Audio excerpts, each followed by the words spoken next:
ರಾಜ್ಯ ಬಿಜೆಪಿಯಲ್ಲಿ ಈಗ ಸಾಕಷ್ಟೊಂದು ಗೊಂದಲಗಳ ಸೃಷ್ಟಿಯಾಗಿವೆ. ಏನು ವಕ್ಫ್ ಹೋರಾಟ ಇವತ್ತು ವಿಜೇಂದ್ರ ನೇತೃತ್ವದಲ್ಲಿ ನಡೀತಾ ಇದೆ. ಮೊನ್ನೆ ಯತ್ನಾಳ್ ಆಯಿತು, ಮುರುಗೇಶ್ ನಿರಾಣಿ ಅವರಿದ್ದಾರೆ, ಮಾಜಿ ಸಚಿವರು. ಸರ್, ಟೋಟಲಿ ವಕ್ಫ್ ಬಗ್ಗೆ ಹೋರಾಟ ನಡೀತಾ ಇದೆ. ಆದರೆ ಎಲ್ಲೋ ಒಂದು ಕಡೆ ಎರಡೆರಡು ಬಣ, ಎರಡೆರಡು ಹೋರಾಟ, ಏನು ಹೇಳ್ತೀರಿ ಸರ್?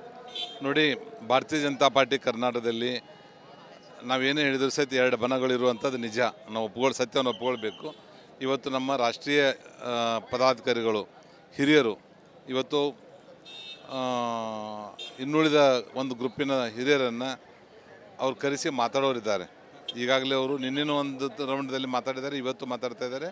ಬರುವಂಥ ದಿವಸದಲ್ಲಿ ಎರಡೂ ಗುಂಪುಗಳು ಒಂದಾಗಿ ಒಟ್ಟಾಗಿ ಮತ್ತು ನಮ್ಮ ಮುಂಬರುವಂಥ 2028ರ ಚುನಾವಣೆಯಲ್ಲಿ ಮತ್ತು ನಮ್ಮ ಭಾರತೀಯ ಜನತಾ ಪಾರ್ಟಿ ಸರ್ಕಾರ ಮಾಡಲಿಕ್ಕೆ ಯಾವ ಥರ ಬೇಕೋ ಆ ಥರ ಒಟ್ಟಾಗಿ ನಾವು ಮುಂದೆ ಹೋಗ್ತಾ ಇದ್ದೀವಿ.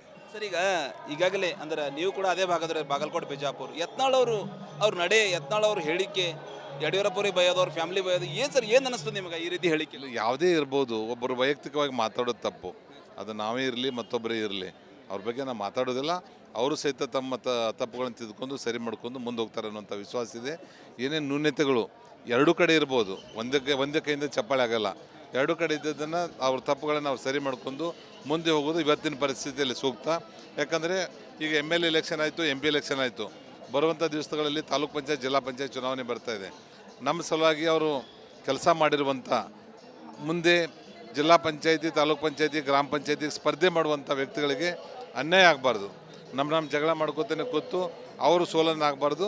ಒಳ್ಳೆ ಅವರು ಸಹಿತ ಆರಿಸಿ ಬಂದು ಹೆಚ್ಚು ಜಿಲ್ಲೆಗಳಲ್ಲಿ ನಮ್ಮ ಜಿಲ್ಲಾ ಪಂಚಾಯತಿ, ನಮ್ಮ ಸರ್ಕಾರ, ನಮ್ಮ ವ್ಯಕ್ತಿಗಳು ಆಗಬೇಕು ಅನ್ನೋಂಥ ಸಲಾಗಿ ಒಟ್ಟಾಗಿ ಮುಂದೆ ಹೋಗೋದು ಅವಶ್ಯಕತೆ ಇದೆ. ಅಣ್ಣ ಬಸವಣ್ಣನ ಬಗ್ಗೆ ಕೂಡ ಅವರು ಹೇಳಿಕೆಯನ್ನು ಕೊಟ್ಟಿದ್ದಾರೆ. ನೀವು ಅದ್ರ ಅಂತಾರೆ ಬಿಜಾಪುರ, ಬಾಗಲಕೋಟೆ ಜಿಲ್ಲೆ ಜನರಿಗೆ ಬಂದು ಕೇಳ್ರಿ ಅಂತ ಹೇಳ್ತಾರೆ. ಅವರು ಸ್ವಾಮೀಜಿಗಳಿಗೆಲ್ಲ ಸವಾಲು ಹಾಕ್ತಾರೆ. ಅಂದರೆ ಎಲ್ಲೋ ಒಂದು ಕಡೆ ಮಹಾತ್ಮರ ಬಗ್ಗೆ, ಅದೇ ಬೇರೆ ಯಾವ್ದಾರ ಕಮ್ಯುನಿಟಿ, ಬೇರೆ ಸಮುದಾಯ, ಬೇರೆ ಮಹಾತ್ಮರ ಬಗ್ಗೆ ಈ ರೀತಿ ಯತ್ನಾಳ್ ಮಾತಾಡೋರ ಜನ ಸುಮ್ ಕೊಡ್ತೇನೆ ರಾಜ್ಯದ ಜನ. ತಮ್ಮ ಅಭಿಪ್ರಾಯನು? ನೋಡಿ, ಜಗಜ್ಯೋತಿ ಬಸವಣ್ಣವ್ರ ಬಗ್ಗೆ ಯಾರೇ ತಪ್ಪಾಗಿ ಹೇಳಿದರೆ ಅದು ತಪ್ಪೇನೆ. ಆದರೆ ಅವ್ರು ತಾವು ಈಗಾಗಲೇ ಅದು ಸ್ಪಷ್ಟೀಕರಣ ಕೊಟ್ಟಿದ್ದಾರೆ. ನಾ ಅರ್ಥದಲ್ಲಿ ಹೇಳಿದ್ದಿಲ್ಲ, ಇವರು ಮೀಡಿಯಾದಿಂದ ಮತ್ತು ಬೇರೆದವರು ಆ ಅರ್ಥವನ್ನು ಉಪಯೋಗಿಸಿ ಮಾತಾಡ್ತಾ ಇದ್ದಾರೆ. ನಾವು ಜಗಜ್ಯೋತಿ ಬಸವಣ್ಣವ್ರ ಬಗ್ಗೆ ನಮ್ಗೆ ಗೌರವ ಇದೆ. ಅವ್ರು ಮಾಡಿರುವಂಥದ್ರ ಬಗ್ಗೆ ನಮಗೆ ಅಪಾರವಾದಂಥ ಅಭಿಮಾನ ಇದೆ. ನಾನೊಬ್ಬ ಹಿಂದೂ ಮತ್ತೊಬ್ಬ ಲಿಂಗಾಯತ. ಅದರ ಬಗ್ಗೆ ನಾವು ಅವ್ರು ತಿಳ್ಕೊಂಡಂಥ ಅರ್ಥದಲ್ಲಿ ನಾನು ಮಾತಾಡಲಿಲ್ಲ ಅನ್ನೋಂಥ ಸ್ಪಷ್ಟೀಕರಣ ಕೊಟ್ಟಿರೋದ್ರಿಂದ ಅದನ್ನು ಚರ್ಚೆ ಮಾಡೋದು ಅವಶ್ಯ. ಶಿಸ್ತು ಸಮಿತಿಯಲ್ಲಿ ಈಗಾಗಲೇ ಶಿಸ್ತು ಸಮಿತಿಯವರು ಅವ್ರಿಗೆ ಕರೆಸಿದ್ದಾರೆ, ವಿಚಾರಣೆ ನಡೀತದೆ. ಎಲ್ಲೋ ಒಂದು ಕಡೆ ಒಂದು ಟೋಟಲ್ ಅವರು ಉಚ್ಚಾಟನೆ ಮಾಡಬೇಕು ಅಂತ ವಾದ ಕೂಡ ನಡೀತದೆ. ಇಲ್ಲ ರೀ, ಎಲ್ಲರೂ ಒಟ್ಟಿಗೆ ಹೋಗುವಂಥದ್ದು ಒಳ್ಳೇದು ಅಂತ ನನ್ನ ಭಾವನೆ. ಏನಾಗ್ಬೋದು ಸರ್? ಈಗಾಗಲೇ ಶಿಸ್ತು ಸಮಿತಿಯಿಂದ ಯತ್ನಾಳ್ ಅವ್ರ ಮೇಲೆ ಏನಾಗ್ಬೋದು? ನೋಡಿರಿ, ಅವರೊಬ್ಬರು ಹಿರಿಯ ನಾಯಕರಿದ್ದಾರೆ. ಅವ್ರದ್ದೇ ಆಗಿರುವಂಥ ಕೊಡುಗೆ ನಮ್ಮ ಭಾರತೀಯ ಜನತಾ ಪಾರ್ಟಿದಲ್ಲಿ ಇದೆ. ಹಿಂದೆ ಕೇಂದ್ರ ಸರ್ಕಾರದಲ್ಲಿ ಮಂತ್ರಿ ಆಗಿರುವಂಥವ್ರು 3-4 ಸಲ MLA ಆಗಿದ್ದಾರೆ, MLC ಆಗಿದ್ದಾರೆ, MP ಆಗಿದ್ದಾರೆ. ಅವರ ಹೋರಾಟವನ್ನು ಸಹಿತ ನಮ್ಮ ಭಾರತೀಯ ಜನತಾ ಪಾರ್ಟಿಗೆ ಅವಶ್ಯ ಇರೋದ್ರಿಂದ ಅವ್ರ ತಪ್ಪುಗಳನ್ನು ಅವ್ರು ತಿದ್ದುಕೋಬೇಕು, ನಮ್ಮ ತಪ್ಪುಗಳನ್ನು ನಾವು ತಿದ್ಕೊಂಡು ಮುಂದೆ ಹೋದರೆ ಎಲ್ಲ ಸರಿಯಾಗುತ್ತೆ. ನಮ್ಮ ರಾಜ್ಯ ತಪ್ಪಾಗಿದೆ, ಎರಡು ಕಡೆ ತಪ್ಪಾಗಿದೆ ಅನಿಸ್ತದೆ. ಇಲ್ಲ, ತಪ್ಪು ಒಂದೇ ಕೈಯಿಂದ ಚಪ್ಪಾಳೆ ಆಗಲಿಕ್ಕೆ ಸಾಧ್ಯನೇ ಇಲ್ಲ. ಯಾಕಂದ್ರೆ ಇವರೆಲ್ಲ ಮಾಡ್ತಾರೆ ಅನ್ನೋದ್ರ ಸಲುವಾಗಿ ಒಟ್ಟಾಗಿ ಸರಿ ಮಾಡ್ಕೊಂಡು ಹೋಗುವಂಥದ್ರ ಕಡೆ ಗಮನ ಹರಿಸೋದು ಒಳ್ಳೇದು ಅಂತ ಹೇಳಿ ನನ್ನ ಭಾವನೆ. ಸುಧಾರಣೆ ಆಗಲೇಬೇಕು, ಆದಾಗ ಮಾತ್ರ ಕಾಂಗ್ರೆಸ್ ಸರ್ಕಾರ ತೊಲಗುತ್ತು, ನೀವು ಒಂದಾದಾಗ ಮಾತ್ರ. ಹೌದೌದು. ರಾಜ್ಯ ಬಿಜೆಪಿಯಲ್ಲಿ ಈಗ ಸಾಕಷ್ಟೊಂದು ಗೊಂದಲಗಳ ಸೃಷ್ಟಿಯಾಗಿವೆ. ಏನು ವಕ್ಫ್ ಹೋರಾಟ ಇವತ್ತು ವಿಜೇಂದ್ರ ನೇತೃತ್ವದಲ್ಲಿ ನಡೀತಾ ಇದೆ. ಮೊನ್ನೆ ಯತ್ನಾಳ್ ಆಯಿತು, ಮುರುಗೇಶ್ ನಿರಾಣಿ ಅವರಿದ್ದಾರೆ, ಮಾಜಿ ಸಚಿವರು. ಸರ್, ಟೋಟಲಿ ವಕ್ಫ್ ಬಗ್ಗೆ ಹೋರಾಟ ನಡೀತಾ ಇದೆ. ಆದರೆ ಎಲ್ಲೋ ಒಂದು ಕಡೆ ಎರಡೆರಡು ಬಣ, ಎರಡೆರಡು ಹೋರಾಟ, ಏನು ಹೇಳ್ತೀರಿ ಸರ್? ನೋಡಿ, ಭಾರತೀಯ ಜನತಾ ಪಾರ್ಟಿ ಕರ್ನಾಟಕದಲ್ಲಿ ನಾವೇನೇ ಹೇಳಿದ್ರು ಸಹಿತ ಎರಡು ಬಣಗಳಿರುವಂಥದ್ದು ನಿಜ. ನಾವು ಸತ್ಯವನ್ನು ಒಪ್ಕೊಳ್ಬೇಕು. ಇವತ್ತು ನಮ್ಮ ರಾಷ್ಟ್ರೀಯ ಪದಾಧಿಕಾರಿಗಳು, ಹಿರಿಯರು ಇವತ್ತು ಇನ್ನುಳಿದ ಒಂದು ಗ್ರೂಪಿನ ಹಿರಿಯರನ್ನು ಅವ್ರು ಕರೆಸಿ ಮಾತಾಡೋರಿದ್ದಾರೆ. ಈಗಾಗಲೇ ಅವರು ನಿನ್ನೆನೂ ಒಂದು ರೌಂಡಲ್ಲಿ ಮಾತಾಡಿದ್ದಾರೆ, ಇವತ್ತು ಮಾತಾಡ್ತಾ ಇದ್ದಾರೆ. ಬರುವಂಥ ದಿವಸದಲ್ಲಿ ಎರಡೂ ಗುಂಪುಗಳು ಒಂದಾಗಿ ಒಟ್ಟಾಗಿ ಮತ್ತು ನಮ್ಮ ಮುಂಬರುವಂಥ 2028ರ ಚುನಾವಣೆಯಲ್ಲಿ ಮತ್ತು ನಮ್ಮ ಭಾರತೀಯ ಜನತಾ ಪಾರ್ಟಿ ಸರ್ಕಾರ ಮಾಡಲಿಕ್ಕೆ ಯಾವ ಥರ ಬೇಕೋ ಆ ಥರ ಒಟ್ಟಾಗಿ ನಾವು ಮುಂದೆ ಹೋಗ್ತಾ ಇದ್ದೀವಿ. ಸರ್, ಈಗಾಗಲೇ ಅಂದ್ರೆ ನೀವು ಕೂಡ ಅದೇ ಭಾಗದ ಬಾಗಲಕೋಟೆ, ಬಿಜಾಪುರ, ಯತ್ನಾಳ್ ಅವ್ರ ನಡೆ, ಯತ್ನಾಳ್ ಅವ್ರ ಹೇಳಿಕೆ, ಯಡಿಯೂರಪ್ಪರಿಗೆ ಬಯೋದು, ಅವ್ರ ಫ್ಯಾಮಿಲಿ ಬಯೋದು, ಏನು ಸರ್, ಏನು ಅನ್ನಿಸ್ತದೆ ನಿಮಗೆ ಈ ರೀತಿ ಹೇಳಿಕೆ? ಯಾವುದೇ ಇರ್ಬೋದು, ಒಬ್ಬರು ವೈಯಕ್ತಿಕವಾಗಿ ಮಾತಾಡೋದು ತಪ್ಪು.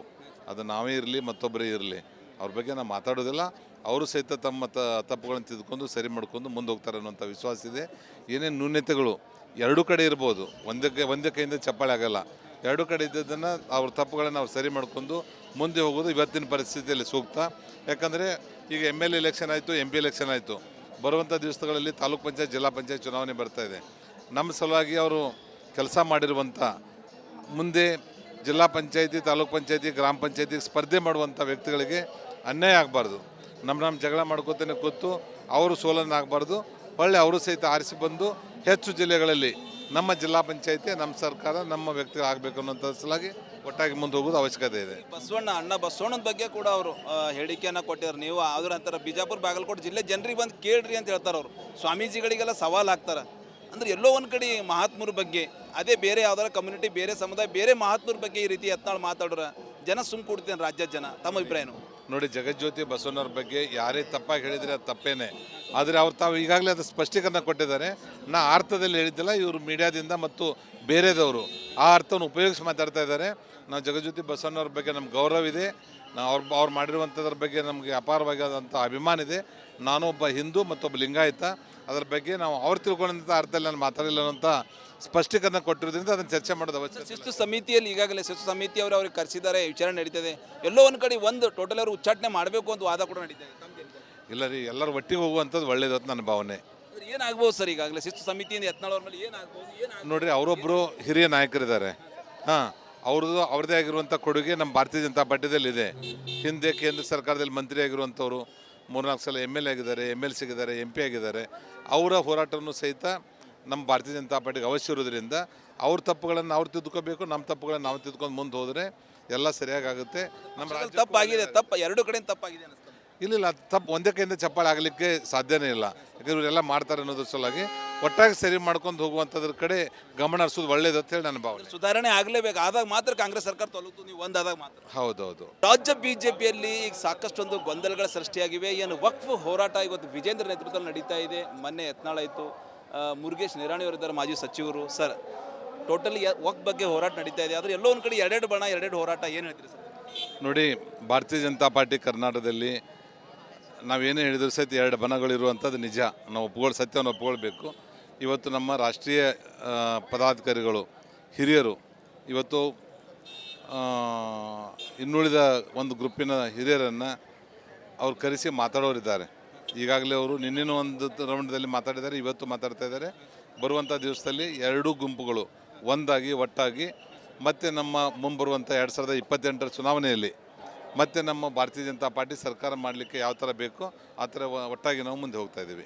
ಸರ್, ಈಗಾಗಲೇ ಅಂದ್ರೆ ನೀವು ಕೂಡ ಅದೇ ಭಾಗದ ಬಾಗಲಕೋಟೆ ಬಿಜಾಪುರ, ಯತ್ನಾಳ್ ಅವರು ಅವ್ರ ನಡೆ, ಯತ್ನಾಳ್ ಅವ್ರ ಹೇಳಿಕೆ, ಯಡಿಯೂರಪ್ಪರಿಗೆ ಬಯೋದು, ಅವ್ರ ಫ್ಯಾಮಿಲಿ ಬಯೋದು, ಏನು ಸರ್, ಏನು ಅನ್ನಿಸ್ತದೆ ನಿಮಗೆ ಈ ರೀತಿ ಹೇಳಿಕೆ? ಯಾವುದೇ ಇರ್ಬೋದು, ಒಬ್ಬರು ವೈಯಕ್ತಿಕವಾಗಿ ಮಾತಾಡೋದು ತಪ್ಪು. ಅದು ನಾವೇ ಇರಲಿ ಮತ್ತೊಬ್ಬರೇ ಇರಲಿ, ಅವ್ರ ಬಗ್ಗೆ ನಾವು ಮಾತಾಡೋದಿಲ್ಲ. ಅವರು ಸಹಿತ ತಮ್ಮ ತಪ್ಪುಗಳನ್ನು ತಿದ್ದುಕೊಂಡು ಸರಿ ಮಾಡ್ಕೊಂಡು ಮುಂದೆ ಹೋಗ್ತಾರೆ ಅನ್ನೋಂಥ ವಿಶ್ವಾಸ ಇದೆ. ಏನೇನು ನ್ಯೂನತೆಗಳು ಎರಡೂ ಕಡೆ ಇರ್ಬೋದು, ಒಂದೇ ಕೈಯಿಂದ ಚಪ್ಪಾಳೆ ಆಗಲ್ಲ. ಎರಡೂ ಕಡೆ ಇದ್ದದನ್ನು ಅವ್ರ ತಪ್ಪುಗಳನ್ನು ನಾವು ಸರಿ ಮಾಡ್ಕೊಂಡು ಮುಂದೆ ಹೋಗೋದು ಇವತ್ತಿನ ಪರಿಸ್ಥಿತಿಯಲ್ಲಿ ಸೂಕ್ತ. ಯಾಕಂದರೆ ಈಗ MLA ಎಲೆಕ್ಷನ್ ಆಯಿತು, MP ಎಲೆಕ್ಷನ್ ಆಯಿತು. ಬರುವಂಥ ದಿವಸಗಳಲ್ಲಿ ತಾಲೂಕು ಪಂಚಾಯತ್, ಜಿಲ್ಲಾ ಪಂಚಾಯತ್ ಚುನಾವಣೆ ಬರ್ತಾಯಿದೆ. ನಮ್ಮ ಸಲುವಾಗಿ ಅವರು ಕೆಲಸ ಮಾಡಿರುವಂಥ, ಮುಂದೆ ಜಿಲ್ಲಾ ಪಂಚಾಯತಿ, ತಾಲೂಕು ಪಂಚಾಯತಿ, ಗ್ರಾಮ ಪಂಚಾಯತಿಗೆ ಸ್ಪರ್ಧೆ ಮಾಡುವಂಥ ವ್ಯಕ್ತಿಗಳಿಗೆ ಅನ್ಯಾಯ ಆಗಬಾರ್ದು. ನಮ್ಮ ಜಗಳ ಮಾಡ್ಕೋತಾನೆ ಕೂತು ಅವರು ಸೋಲನ್ನು ಆಗಬಾರ್ದು. ಒಳ್ಳೆ ಅವರು ಸಹಿತ ಆರಿಸಿ ಬಂದು ಹೆಚ್ಚು ಜಿಲ್ಲೆಗಳಲ್ಲಿ ನಮ್ಮ ಜಿಲ್ಲಾ ಪಂಚಾಯತಿ, ನಮ್ಮ ಸರ್ಕಾರ, ನಮ್ಮ ವ್ಯಕ್ತಿ ಆಗಬೇಕು ಅನ್ನೋಂಥ ಸಲಾಗಿ ಒಟ್ಟಾಗಿ ಮುಂದೆ ಹೋಗೋದು ಅವಶ್ಯಕತೆ ಇದೆ. ಬಸವಣ್ಣನ ಬಗ್ಗೆ ಕೂಡ ಅವರು ಹೇಳಿಕೆಯನ್ನು ಕೊಟ್ಟಿದ್ದಾರೆ. ನೀವು ಆದ್ರ ಅಂತಾರೆ ಬಿಜಾಪುರ ಬಾಗಲಕೋಟೆ ಜಿಲ್ಲೆ ಜನರಿಗೆ ಬಂದು ಕೇಳ್ರಿ ಅಂತ ಹೇಳ್ತಾರೆ. ಅವರು ಸ್ವಾಮೀಜಿಗಳಿಗೆಲ್ಲ ಸವಾಲು ಹಾಕ್ತಾರೆ. ಅಂದ್ರೆ ಎಲ್ಲೋ ಒಂದು ಕಡೆ ಮಹಾತ್ಮರ ಬಗ್ಗೆ, ಅದೇ ಬೇರೆ ಯಾವ್ದಾರ ಕಮ್ಯುನಿಟಿ, ಬೇರೆ ಸಮುದಾಯ, ಬೇರೆ ಮಹಾತ್ಮರ ಬಗ್ಗೆ ಈ ರೀತಿ ಯತ್ನಾಳ್ ಮಾತಾಡ್ರೆ ಜನ ಸುಮ್ ಕೊಡ್ತೇನೆ ರಾಜ್ಯದ ಜನ. ತಮ್ಮ ಅಭಿಪ್ರಾಯನು? ನೋಡಿ, ಜಗಜ್ಯೋತಿ ಬಸವಣ್ಣವ್ರ ಬಗ್ಗೆ ಯಾರೇ ತಪ್ಪಾಗಿ ಹೇಳಿದರೆ ಅದು ತಪ್ಪೇನೆ. ಆದರೆ ಅವ್ರು ತಾವು ಈಗಾಗಲೇ ಅದು ಸ್ಪಷ್ಟೀಕರಣ ಕೊಟ್ಟಿದ್ದಾರೆ. ನಾ ಅರ್ಥದಲ್ಲಿ ಹೇಳಿದ್ದಿಲ್ಲ, ಇವರು ಮೀಡಿಯಾದಿಂದ ಮತ್ತು ಬೇರೆದವರು ಆ ಅರ್ಥವನ್ನು ಉಪಯೋಗಿಸಿ ಮಾತಾಡ್ತಾ ಇದ್ದಾರೆ. ನಾವು ಜಗಜ್ಯೋತಿ ಬಸವಣ್ಣವ್ರ ಬಗ್ಗೆ ನಮ್ಗೆ ಗೌರವ ಇದೆ. ಅವ್ರು ಮಾಡಿರುವಂಥದ್ರ ಬಗ್ಗೆ ನಮಗೆ ಅಪಾರವಾದಂಥ ಅಭಿಮಾನ ಇದೆ. ನಾನೊಬ್ಬ ಹಿಂದೂ ಮತ್ತೊಬ್ಬ ಲಿಂಗಾಯತ. ಅದರ ಬಗ್ಗೆ ನಾವು ಅವ್ರು ತಿಳ್ಕೊಂಡಂಥ ಅರ್ಥದಲ್ಲಿ ನಾನು ಮಾತಾಡಿಲ್ಲ ಅಂತ ಸ್ಪಷ್ಟೀಕರಣ ಕೊಟ್ಟಿರೋದ್ರಿಂದ ಅದನ್ನು ಚರ್ಚೆ ಮಾಡೋದು ಅವಶ್ಯಕ. ಶಿಸ್ತು ಸಮಿತಿಯಲ್ಲಿ ಈಗಾಗಲೇ ಶಿಸ್ತು ಸಮಿತಿಯವರು ಅವ್ರಿಗೆ ಕರೆಸಿದ್ದಾರೆ, ವಿಚಾರಣೆ ನಡೀತದೆ. ಎಲ್ಲೋ ಒಂದು ಕಡೆ ಒಂದು ಟೋಟಲ್ ಅವರು ಉಚ್ಚಾಟನೆ ಮಾಡಬೇಕು ಅಂತ ವಾದ ಕೂಡ ನಡೀತದೆ. ಇಲ್ಲ ರೀ, ಎಲ್ಲರೂ ಒಟ್ಟಿಗೆ ಹೋಗುವಂಥದ್ದು ಒಳ್ಳೇದು ಅಂತ ನನ್ನ ಭಾವನೆ. ಏನಾಗ್ಬೋದು ಸರ್ ಈಗಾಗಲೇ ಶಿಸ್ತು ಸಮಿತಿಯಿಂದ ಯತ್ನಾಳ್ ಅವ್ರ ಮೇಲೆ ಏನಾಗ್ಬೋದು? ನೋಡಿರಿ, ಅವರೊಬ್ಬರು ಹಿರಿಯ ನಾಯಕರಿದ್ದಾರೆ.